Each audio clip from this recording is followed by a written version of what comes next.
Then, good afternoon. It's a great honor to be here today and a pleasure, as always, to be in Yerevan. As John said, our visit this week has two purposes.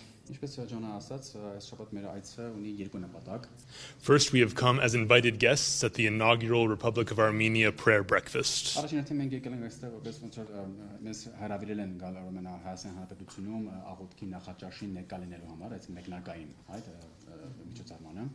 We see this prayer breakfast as a positive sign of increased cooperation between Christians in Armenia and Christians in the West.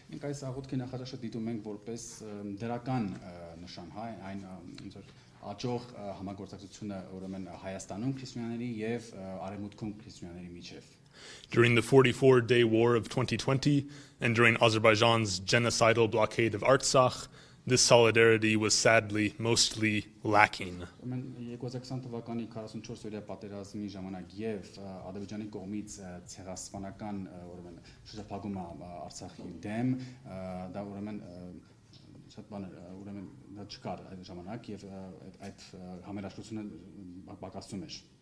We know that the organizers of the prayer breakfast have worked for years to increase concern and support for Armenia among Christians in the United States, and we salute their efforts. Մենք գիտենք, որ աղոթքի նախաճաշի կազմակերպիչները տարիներով աշխատել են, որպեսզի բարձրացնեն այս հարցերը եւ մտահոգությունները եւ աջակցեն Հայաստանին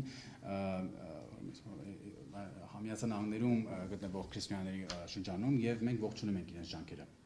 Second, we came to make a visit to clergymen from the Armenian Apostolic Church and employees, benefactors, and other supporters of the Armenian Apostolic Church who are currently detained by the Armenian government.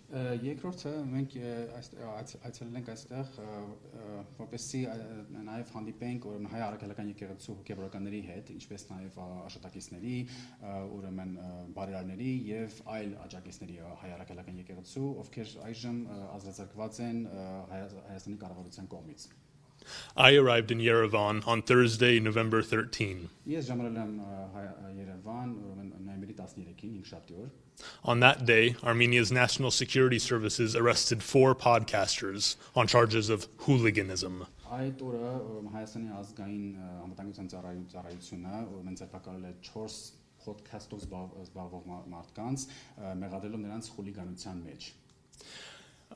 Yesterday, November 14, 2 of them were sentenced to 2 months of pre-trial detention.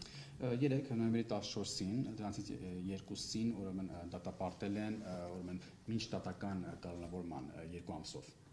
names are Vazken Sakatelyan and Narek Samsonian. The fact that the Armenian authorities feel empowered to commit such a blatant act of repression, even as a large delegation of Christian guests from around the world are gathering for a prayer breakfast, should disturb all of us.